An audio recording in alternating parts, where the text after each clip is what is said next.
nuk lexon dot as ligje, nuk njeh asnjë normë morale. Dëgjoni tani. Dhe bën këtë veprim, më falni, se është shumë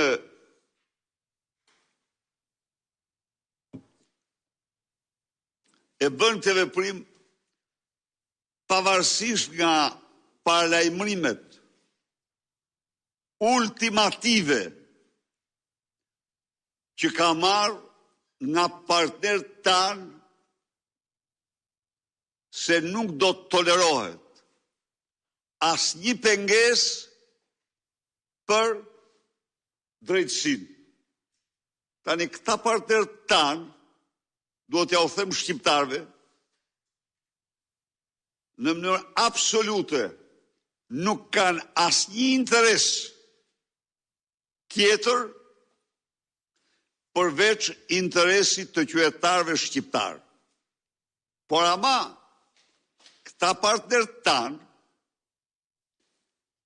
kanë dhënë për qytetarët shqiptarë gjatë këtyre 35 viteve të paktën 8-10 miliard euro në mira dhe mira projekte, nga Kakavia gjerë në Vermosh, që kanë nxjerrur këtë vend nga koha e prapambetjes më të thellë, e kanë sjellë në këtë,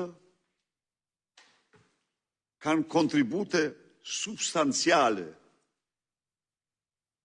Pra, ky që don të shkelmoj, se ç'po kërkojnë ata? Ata sigurisht, ato ndihma, ato projekte që janë mira, ja u them unë ju, janë me mira, ujëselsa, ferma, kudo. Ato projekte i kanë dhënë për qytetarët të një vendi që duhet të gëzojnë ligjin, të drejtat, të zhvillohen, dhe i kanë dhënë për një diktaturë. Nuk ndihmojnë diktatura. Dhe ky tani do të thotë se nuk kemi Gjermania, se nuk kemi Danimarka, se nuk kemi Austria. Pse? Sepse kërkojnë zbatimin jo të kushtetutës tyre, tonës, kushtetutës tonë. Qytetarët duhet ta dinë se ky po sillet në mënyrën më anti-shqiptare, po shkelmon interesat e çdo qytetari, po shkelmon të ardhmen e shqiptarëve, po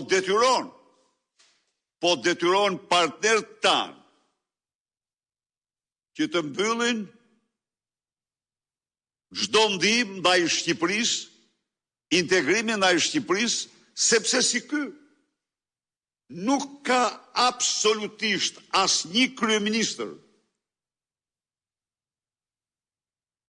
në vendet që pretendojnë për të ecë drejt Bashkimit Evropian që të mund të imagjinojë të marrë masa të tilla.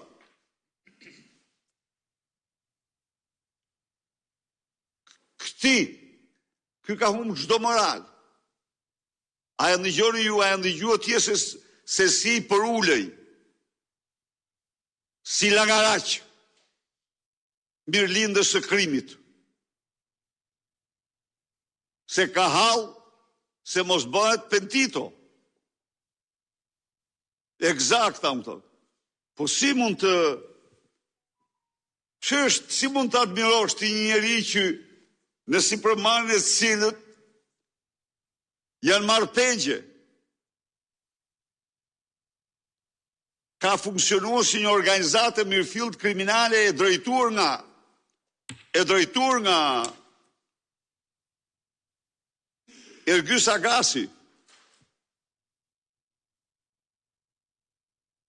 Ju flisni për Epshteinin. Nuk është gjë Epshteini, u them unë ju ç'është Ergys Agasi për Shqipërinë.